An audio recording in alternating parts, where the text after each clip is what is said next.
I am so excited to be here. My name is Tiffany Boyle. I am the Commissioner of Revenue for the City of Newport News, Virginia. Outside of that, I also run a company called Emerge, which is promoting small business owners and entrepreneurs through our radio show, our podcast, and our magazine. We also host several networking events throughout the year. And then I also have just initiated my new LEAP launch, which is Learn, Execute, Adapt, and Persevere. That is like solely for entrepreneurs and business owners and people wanting to go from motivation to results. And that's what everything about Melanincon 26 is about. No more fluff. We're getting to the meat and the gritty, and we're turning dreams into reality. I'm so happy you led with that you're the commissioner of the revenue in Newport News because now I'm about to tell the people you are the first African American woman to be elected to that position. So, congrats to you. Yes. Thank you. What was going through your mind in that moment, and what did you tell yourself about what you were going to build? Oh my goodness. So that happened in 2017. So believe it or not, I have now entered my third term as Commissioner of the Revenue. Reelected, reelected. And both times, the last two terms have both been unopposed. Thank you. Thank you, Lord. But so the first year in 2017 it was super daunting. Being the first of anything is always a challenge, right? You are helping people learn how to accept change, which a lot of people don't like it. Also, when you're the first minority to be in that position, you have some people who are against that altogether. They feel like they're losing power or they're like not gaining certain things. So it's a lot of um, what is it, combat, I guess you're going through to get through that point. And my thought process was like, I'm meant to do this job. I know I could do a good job. I know me doing this will open up the arena for other people to follow behind me. And I think one time I was like walking through this, now I think I know one time I was walking through this neighborhood and this 4-year-old girl, not that she knows what Commissioner of Revenue is, because most people don't, was like, wait, you're running for president? And like her little eyes just like were so beautiful. And she was just so amazed that somebody, that looks like her was running for something that they need to be voted on. So things like that happened kept me going and was like, oh, I know I'm supposed to be, on this path. That what kept you going though, but what motivated you to even go after that though? Really wanting to do a good job. So the Commissioner of Revenue's office administers and assesses 23, for me, 23 different tax types for Newport News. So we are issuing business licenses, we're handling personal property taxes. So we're dealing with all of these things that I believe should be fair and equitable, right? It's not something that could be held against us to hold people down. So especially the business licensing portion of it, I wanted to make sure we were out in the community educating people on what's right and what's wrong, making sure that their businesses are successful, at least from the tax standpoint, because I Mhm. hate to see a business fail because they owe taxes because they didn't know. A lot of people think you're just supposed to get an LLC and that's it, or get an EIN number and that's it. And I'm like, no, you got your local. Just like you pay taxes, you got federal, state, and local. So don't forget about us. So that was really the motivation behind it, and to definitely be an example to my daughter. And that you are not just your daughter to young ladies all around the way looking up to you. But let's start with mindset. What separates a CEO who builds something that lasts from a CEO who, as soon as they take a step back, everything fall apart? And that's a very good question. And I have had to learn that through trial and error, right? Because Emerge itself, when I went to go run in 2017, it was probably our biggest issue. We were in the Philly area. We were promoting the retired NFL players that started their own business, and that triangle Philly, Delaware, Jersey. We had a huge party. We had all these sponsors. Like it was going so great. We were already at like 10,000 copies in circulation, but I was running for commissioner of revenue. So because of the team, not saying they weren't, I'm not saying they weren't strong. They just had other priorities. And I guess I just had to, I let it go for so long and not really realizing it. When I couldn't be that CEO or do X, Y, and Z, right? Then nobody was doing it. So I learned then that leadership is more about teaching others to be like, not you per se, but be like your position. Like, so that way you're grooming the next leader.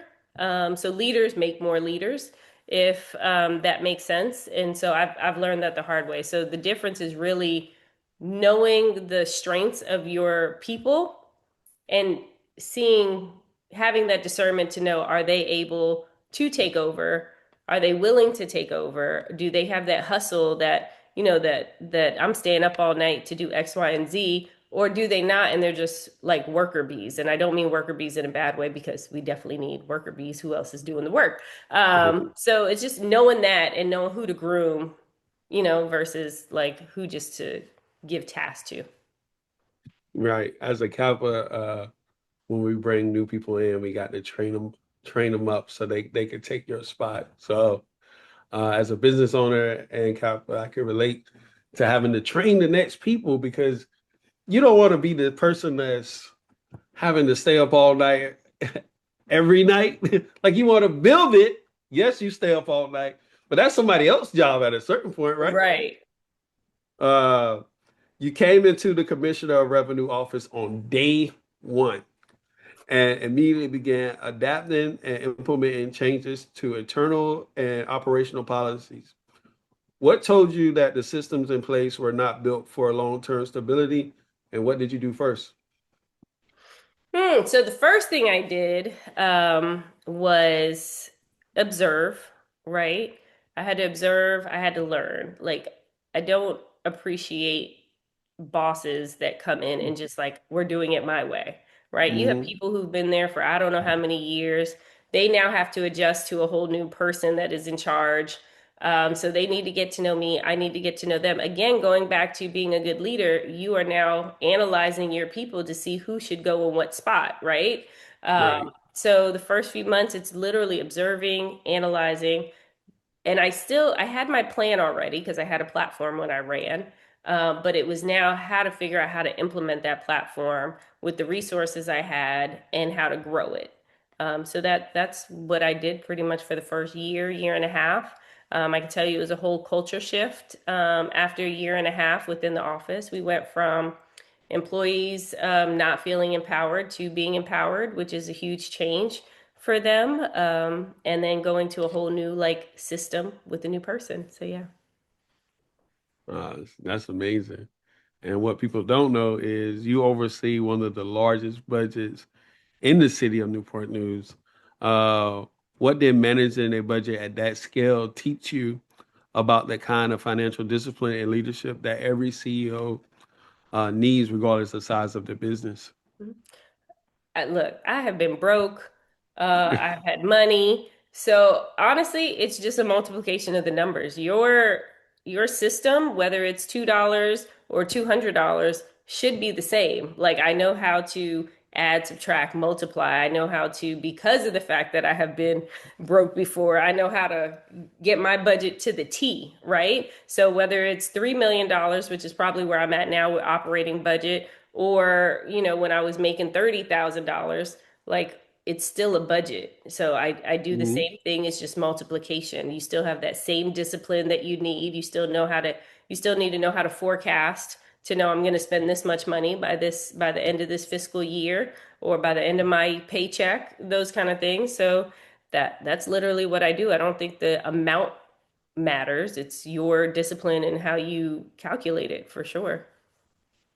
But for a business owner who has been operating on instinct and hustle rather than system and structure like you, and obviously work ethic, what mindset shift has to happen before they can even start building for long term?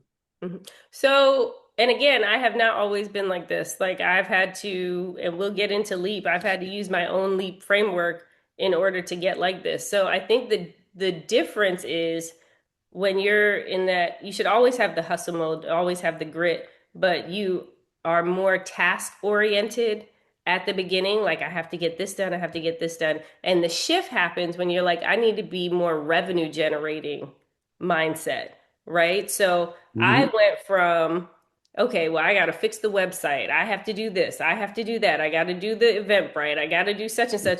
To what brings in the revenue and what's more important, right? All those little steps, I can either hire someone to do, whether it's, a virtual assistant on Fiverr, whether it's AI doing it. AI has changed the whole game. Um, and then I get to focus on what brings in the revenue. Do I need to go after grants? Do I need to talk to a business development person? Do I need to take an hour and call 5 to 10 people? Those kind of things is where that shift happens to where you start going from, I guess, like management or employee to boss status. I mean, we love the boss status, but everybody ain't meant to be the boss. Everybody's not meant to be the boss, that is for sure. You have built and led teams across public service and private sectors. What does a real relationship system looks like versus just having people to report to? Like you said, a boss that just boss. Right. Okay, can you repeat the question? Let me make sure. What does a real leadership system look like versus just having people that people report to? A real leadership system starts with a vision. Okay, every leader should have a vision of where they want their company or their organization or their department to go. And whether that's short-term vision, long-term vision, they start with that first. And then after they have the vision, then they have the goals and the steps to get there, right? So that's what makes a leader versus just like a manager, because a manager is working on day-to-day tasks, Mhm. whereas the leader is working on 5 years down the road and they're building systems to get to that vision. Perfect. And you are the only constitutional officer in Virginia to authorize original public service campaigns in English, Korean, Spanish, and American Sign Language. Sheesh. I don't know Uh, if I'm the first. That's what people tell me, but who knows? Somebody else could have done it before me. Who knows? that's a broad lane though. You reaching everybody. I What did try. I try. what did building that kind of inclusive communication system require from a leadership standpoint, and what can business owners learn from that approach? So many things. I give credit to a nonprofit called Access Virginia that my mother actually founded and is the executive director of. And what that nonprofit does is it not guides, but it provides like open captioning audio description to people who are blind and or Mhm. hard of hearing or deaf. And so from that, me having a mother who does that and me being voluntold that I'm going to help out with that, I had to go learn how to audio describe, right? So now I'm learning about a community of people who cannot see or are visually impaired, and I have to learn how to walk with them. I have to learn how to audio describe what's going on in a theater to them. So I think that really helped build my foundation of looking at people and thinking about people who might not be like me or might not be in the majority. So a lot of leaders look at the majority. I'm Mhm. looking at that one, right? So, and I'm like, if I can help that one, that means I'm helping everybody else. So, yes, I can walk into this building just fine, but can the person in the wheelchair walk into the building? No, we need a ramp out front. We only had a ramp in the back of our building. And I was like, well, how do you feel walking in the back of the building? I know my history. I don't want to have to be forced to walk in the back of the building. So no, we're going to build a ramp out front, City of Newport News. And they did. I was like, we need a countertop that is a little bit lower. Like, I'm thinking of, if I speak another language as my native language and English is my second language, that's very difficult to like understand the code section. I speak English Mhm. as my first language, and the code section is still difficult to understand and interpret. So I put myself in other people's shoes to think about how can I make it easier for them. And then when it's easier for them, they're not as angry because nobody likes to pay taxes, right? So I try to make it a little easier as much as possible. That's a great approach though, because listening to you, there's a lot of people who don't even care. They don't care. They just want to reach a certain demographic of people, and you missing out on money and even wider success by Right. only focusing on one group. Right. And I don't know if people don't care or if people just don't think about it, right? Mhm. Like so even dealing with the deaf and blind community, if you don't have someone that you actually know that's deaf and blind, that's not a community that gets a lot of love, right? It's not breast cancer awareness. It's not, Alzheimer's, those kind of things. Like you have to physically be a friend, a cousin, a parent has to be hard of hearing or something before you actually think about the accommodations. So I just think it's, and I was like that before too. Like why would I think about others when I can walk into this building, when I can see you on the screen? When I can touch a bunch of stuff. So it's just shifting your mindset, right? Mhm.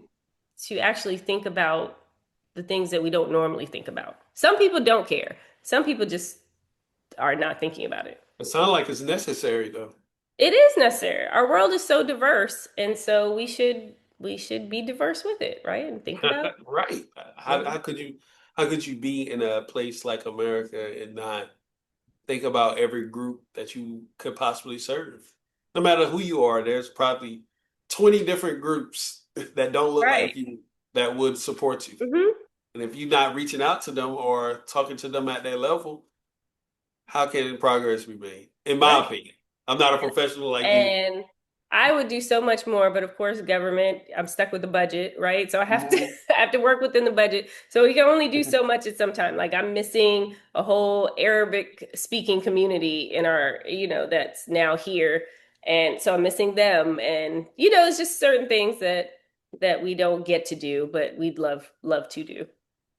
As long as you're trying, that's more than a lot of other people. I would say. You spearheaded Virginia's first minority business commission. What does it take to build a leadership system large enough and strong enough to drive legislative change at that state level? Oh my gosh. Uh-oh. Collaboration. Can't get Collaboration through nothing without collaboration. Collaboration and patience. I so the Minority Business Commission is not doing everything I'd love for it to do. Mhm. But I do want to thank all of the organizations that came when we were putting it together. Like we had Mhm. meeting after meeting, we were talking about all these different things. We had different roundtables, and it's just pulling as many people as we can, right? The Asian community, the Hispanic community, the Black community, the women community. So you're thinking about minority, most people go to Black, but minority is minorities, right? Mhm. So even I learned so much about the Asian community. They're like, look, we're like 0.2% of Virginia, so we don't even get into the statistics. Like, so we're talking about banking and capital loans, and they're like, we we're not even in the percentage, right? Because our Oh numbers are wow. so low. Yeah, so I would not even have thought that. And you're talking about the Hispanic community now with all of the ICE stuff. So they're like, oh, we're losing business because we're not out as much. And so that's what the Minority Business Commission is supposed to be doing. They're supposed to be trying to figure out how to target those in those communities and make it equitable so that people can work with like the state. That's how it's supposed to work. But it's definitely collaboration. Collaboration, knowing who your right state legislators are, having the ability to go talk to them 500 times, being patient because the Dems don't like Republicans, the Republicans don't like Dems. And I'm like, I don't care who likes who. I just want to get this passed. Yes. We all people. Oh my gosh. I'm like, we're helping everybody. Like it was fun, but it was definitely frustrating. I might have had to walk away a few times. You got it done though. Yes, yes, got it done. I had people come up to talk on, behalf of the NBC, like minority business owners that drove all the way to Richmond to just testify about what this would do for their business. So, it's definitely a collaboration and volunteer.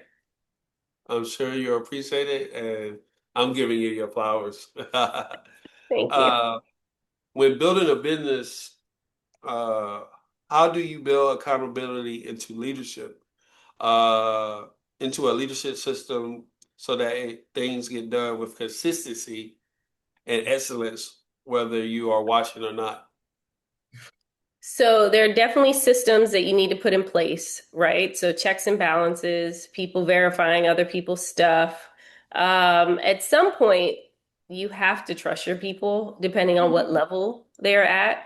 Like if my direct reports, if I have to follow behind you to check on you, then you don't need to be at that level, right? So I provide goals, I provide tasks, I also provide guidance and resources.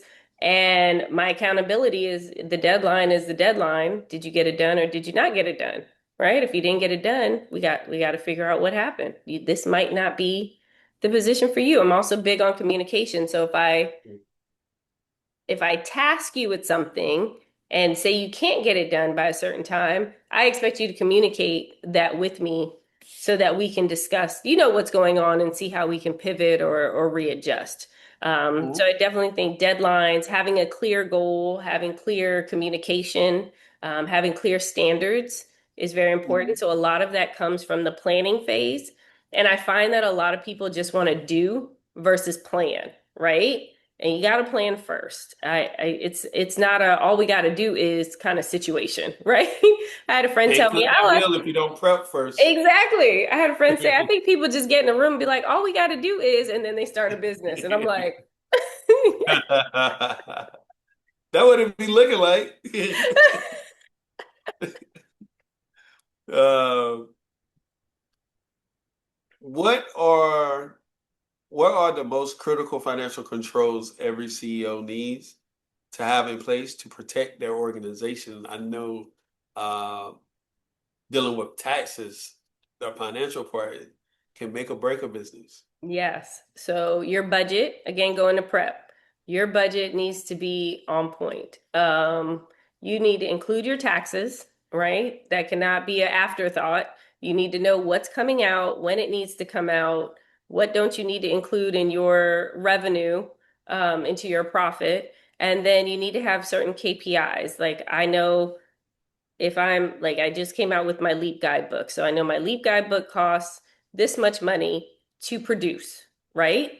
But then I'm going to charge this much money. So therefore, my profit is X, Y, and Z. But out of my profit needs to now come operating costs, right? So what is it? Social media ads? Is it going to travel somewhere? Is it whatever else? So all of that needs to be included in that. And then from there, then you can say, I need to sell 100 books a month in order to reach my revenue goal. So, and then you also budget, goal setting, KPIs, so you know what your key performance indicators are, and a reserve. You need to have savings, right? I know I'm not going to let my account go below this much money. I don't care what's going on, right? You should have that.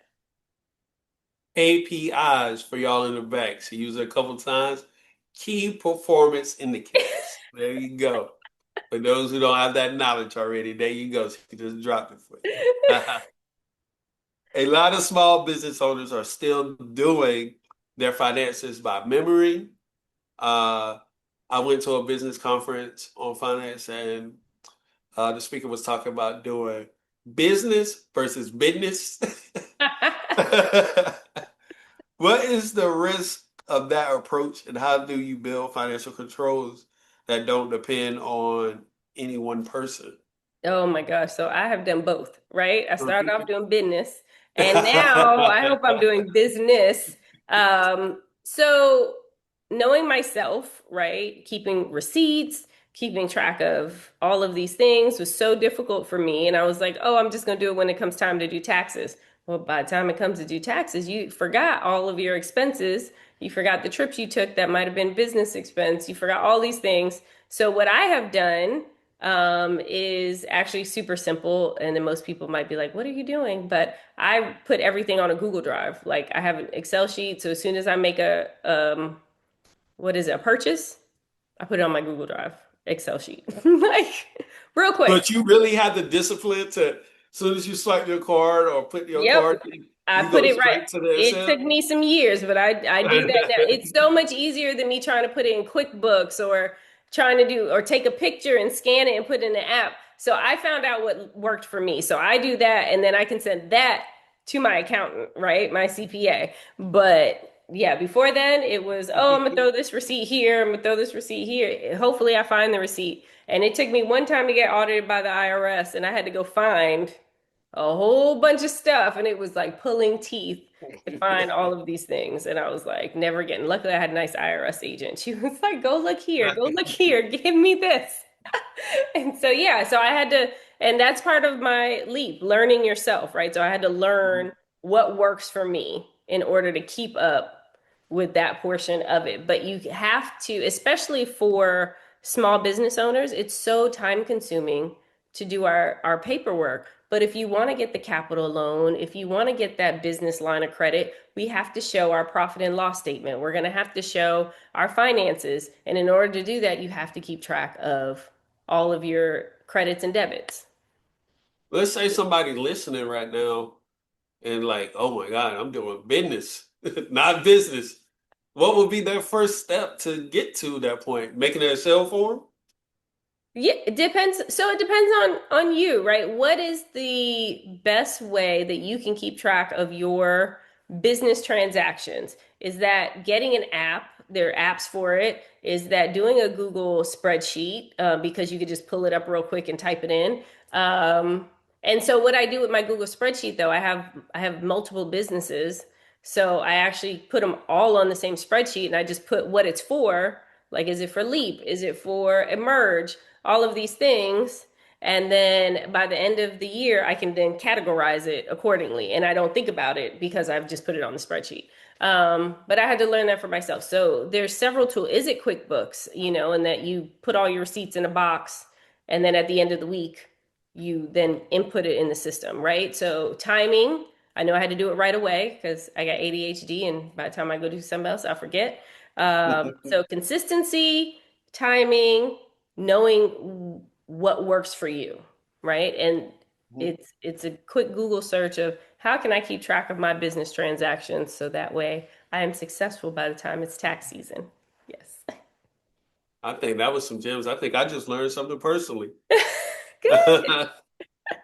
Uh, you have served on boards including Chrysler Museum of Art, the Virginia Peninsula Food Bank, and the Virginia College Building Authority by gubernatorial appointment.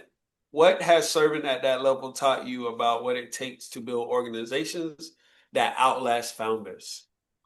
So I absolutely love all the boards that I'm on. And again, that took me a little time too. What do I love? What's my capacity? In the LEAP framework, we talk about that too, knowing what your capacity is. So I was on the Girl Scouts, but I was like, I'm not doing anything on the Girl Scouts. It's too much for me because I also have Chrysler. I also have Access Virginia. I also have the food bank. So it's just knowing how much I could do. And then they're all different levels, right? Chrysler Museum, you're talking about millions, millions. You're talking about planned giving, like people who have all of this money whose names are on galleries that when they die, they're going to give their whole estate, to the Museum of Art. So that one, I've learned one, how to be comfortable around people that have way more money than I do and to learn from them. I've learned how to give input on what I feel like should be great for a transition, right? Because the older generation is moving in a position where they're either not going to be here or they can't like move around, but we don't, millennials, Gen Zs don't give the way, baby boomers and Gen Xers did. So giving input on what that next generation of giving looks like, and then maybe also not having that input taken in the best way, because I think all of my ideas are super great, right? So that's that one. Food bank is, I would say, like mid-level because it's on the peninsula. Still a very well-run operation. We have high reserves. I've learned about investing that a lot of nonprofits invest to make more money, like letting their money. And then I've also learned about the food bank and how much they give. right? Who they give to, how they're giving, and their heart of thinking about how can we reach people in a better way, right? And then for Access Virginia, I was there from the ground up, right? It's a smaller organization. We've hit our 10 years, what, last year, I think. Finally made it into the six figures. Like I've seen the grind, right, from my mother. So being a board member of that, having to volunteer, that's more hands-on, right? Chrysler is more, I'm going to show up to the board meetings, yay or nay, and enjoy the events, and then help, funnel people to the Chrysler. Food bank is, oh, let me bring people to the food bank, give tours, so that way they can give and donor and be a donor. Access Virginia is, no, I got to knock on doors and, I got to grind it out because we're going to make it. So it's just three different things. You got art, which I love. You have giving back for food, which I love. And then you have serving a community that allows them to, we provide that accessibility that allows them to join, the rest of society. Love that answer. You just full of all the accolades. I don't have No, enough time to read them all. I'm not. I'm not. You graduated from Harvard, Kennedy No, no, School, no. I did a class at Harvard. I didn't grad. Well, but I still, graduated from the class. you I still graduated from got the class. you still graduated from the class. In terms of accolades, we talking about you graduating from the class. The class. And that's you got this certificate. I got two now. I have two. Look at that. We're not gonna minimize this black woman's success now. I'm like, what are we doing? But by doing those courses, what was the most important thing you learned there about building sustainable leadership, and how have you applied it yourself? Oh, so my first Harvard cohort is what I'll say. We were on campus. It was 74 of us from all different walks of life, and we were on campus for 3 weeks together. So imagine a bunch of adults that get to have fun, plus also get to learn, plus also get to talk about stuff like children again, right? All your responsibilities are gone for 3 weeks. You're living in this beautiful utopia because Cambridge is like they've made it a utopia for themselves. But that we're from all walks of life. I'm an elected official, but slash administration. There were city managers, there were town managers, there were chief of police, there was fire chiefs, there were like senators, like so all of these state and local executives, shall we say, are in this room for 3 weeks. We're learning from amazing people like former governor of Massachusetts, the mayor that was in Minneapolis for George Floyd, like a public speaker, a negotiator. So you're learning all these different topics and you're getting to excel at what you do. But the biggest thing was about how to network. And you talk about diversity. I learned so much from everybody from all these different walks of life, right? They're all sharing their experiences. They either get along, they don't get along. We had a lot of heart to hearts. We had a lot of some people cried, some people fussed. Race was a big thing. The Dems feel like the Republicans feeling like they can't talk because the Dems kind of took over. And I was like, share your opinion. What's going to happen, right? So it was just very good learning. I would say more of a social network about leadership. I also Mhm. learned how to pitch. We had to like pitch an idea of how to change something, and only five people could get picked, right? And I was one of the five. So I had to learn how to not like take my politicking and use it in a different level, right? I'm going to different people in the class and was like, hey, this is my idea. I think it would be great, because you have to convince people to like vote for you instead of voting for their own project. So that was pretty good. Yeah, I like stuff like that. That was amazing. And I'm telling you, we're not going to minimize these accolades. Oh, wait, I don't know if we have time. So my second class I just did was on negotiations. That one was Mhm. online. So that one, we had people from all over the world. Rome, Saudi Arabia, like Haiti, like all over the world. And I think and we all had to do like these group, like we started off with a partner, then we started off with three partners, and then we had to do negotiations off of like real life situations. And we had the previous president of Ecuador literally talk to us, and this was like, he was the shortest term Ecuadorian president ever. He was there for like 2 years. This is when Venezuela was trying to take over Ecuador. He had just become president, and they were like, "We're going to war." So he had to he's talking to us about how he had to negotiate. They had to go to Colombia to have a safe space, and then he tried to convert their money into dollars, and I think the whole inflation thing happened, and so they kicked him out. They literally were going to put him in jail and kicked him out of the country. So now he's in America, and he hasn't been back in like 20 years. I mean, that was great. Like, yes. Them sound like two well worth of classes, though. Awesome. Yes. What would you tell the CEO or founder who feels like they do not have enough time to build these financial systems? They are too busy running their business. Your business is Oh. finances, right? Your business is finances. Like you can't run a business without finances. We were talking about that earlier, like whether it's coming from you or coming from somebody else, you need money. So I would say right now, especially, there are no excuses because you have AI. Like, and if you don't know how to use AI, then learn how to use it. You might have to take time off to learn how to use AI, but AI can do things so quickly if you use it the right way, right? So I don't really feel like we have excuses, right? I have a full-time job that is never a 9 to 5. I have Emerge business. I have the other business where I started and is now selling a book, but I also do speaking engagements. I have a daughter in college. I have a dog, I have a cat. I have all of these things, right? And you can still pull up your Google form and put that line item in there. Exactly. Exactly. So it's just finding a system that works for you, which takes a little bit of time. So technically you should have done that before you started the business, but since you didn't, right? Oh my Because God.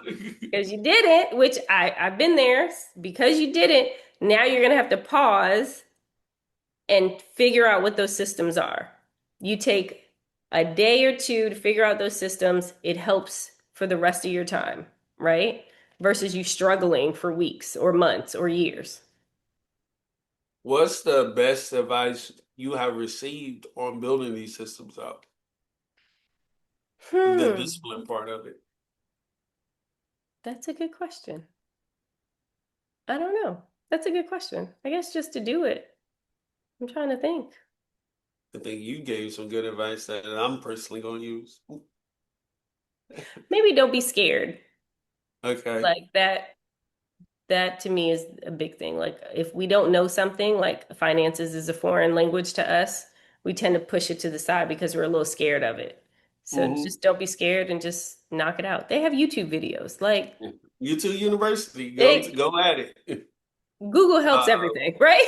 Like, and I've had some. You're like I said, you're the 11th webinar panel. I had some great speakers on the various different topics, and everything about all of this is about access and availability to things that in a lot of spaces cost an arm and a leg. Like we want our people to be able to afford these 1,200, 1,500, 2,500 conferences where they're getting gems, but they're not there yet. So I built this right, conference so that they can get the resources to start tomorrow on getting to that point. right. So it doesn't, like I said, cost an arm and a leg.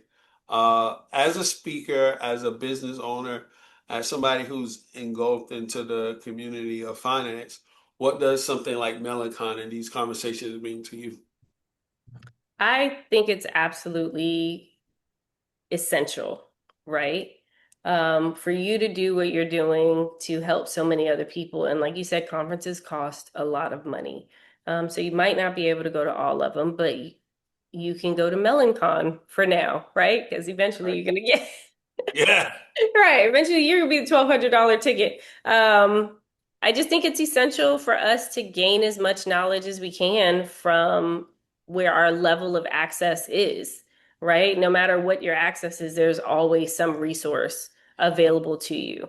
And if you can only go to one conference a year, make it the best conference you can go to. There are tons of free conferences that you can attend. Like you said, YouTube University, Melancon. I'm doing Leap Week at the end of July. All of those are free nuggets. And then Mhm. finding mentors, You don't have to go to a conference to find mentors and get those free nuggets from someone who actually is successful at where you're trying to be.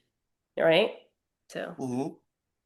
Uh, like we have, I think Melancon, this is our third year, and we usually have up for like 30, 40 speakers. But this year, because nice. it's all year, I think I have like something crazy like 70 speakers. Oh my So gosh.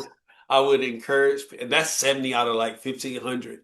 I'm still getting messages right now to be a speaker, and we're booked to October. I'm I not love gonna it. drag this to the end of the year. I need Right. a vacation. Right. I love it. But I want to encourage the people that's listening to reach out to the speakers, support them, and actually get, because if I pick them, that means they drop gems on the regular anyway. So I'm just providing a platform for them to drop those gems. So go Right. follow them, tap in, and learn how you can support them. For the people that want to support you, though, Tiffany, you got some voting going on right now too, right? I do. I feel like I'm asking people for so much. So I have my new Leap book, guidebook that takes everything that I've talked about and puts it into an actual guide system. And you can go on tiffanyboyle.com and find all about that. And then I also am up for Entrepreneur of Impact, which is a voting thing. I feel like I'm asking people to vote for me more than I have when I was running for Commissioner of Revenue. Um, and that is an opportunity to win 25,000 to go towards the business. One-on-one consultation with Damon John, which is probably the most important. Again, getting those gems from people who have already been successful. And you get like a two-page spread in Entrepreneur Magazine. So I've made it to past like the group finals. I'm now in the quarterfinals. And after quarterfinals, then there's semifinals, and then I think we're done after that, I hope. But What is the time frame for this? oh my goodness, it's like forever. Yes, it's forever. So I think what are we, May? Then that'll probably be end of May. So probably like mid-June, it might be over. I think the biggest thing about this is perseverance, right? Yeah. Like, are you going to stay consistent? Are you going to keep talking to people? I try to, like, I have a little strategy to mine, which I'm not going to share, but so I try not to like bother people too much per se about voting for me, but it does only take a second, 2 seconds maybe, if you know your Facebook login. A lot of people don't know their password. Once you figure out it's not spam, it's easy to support. I Like know, right? who wouldn't want that'd be the hardest part, figure it out. Oh, what they about to do? Like, what is this? Exactly, Did she exactly. get So hacked? Like, what is this? that's true. That is very, I didn't even think about that. I should say, this is not a hack. No. So You I should. started today, I started off in eighth place, and I was like, whoa, it's only nine of us right now, right? And so I was like, whoa, now I went to first, but now I think I'm in second. I haven't checked in a while, Hear but that, Bellicon? Double down so she can get this money on. yes, Double down. yeah, Uh, exactly. I want this. And where can they follow you? I don't think you said that. Oh, so they can go again to my website, tiffanyboyle.com. You can follow me on all social media at tiffany.m.boyle. I believe some kind of version of that. You could probably Google Tiffany Boyle and I pop up. It's between me and another lady who is, a little blonde and she lives in Oh, LA. we So know that's that's the not you. yeah, that's the wrong one. That's the wrong one. It's just me and her when you Google Tiffany Boyle. I'm like, how do I fix this? We supporting the queen. We supporting the queen. Uh, I want to say on behalf of Melanincon, thank you for coming out. Thank you for taking the time in your busy, busy schedule to talk to our audience. And we would love to have you back again. And you have a blessed evening. Thank you so much. I would love to. You too.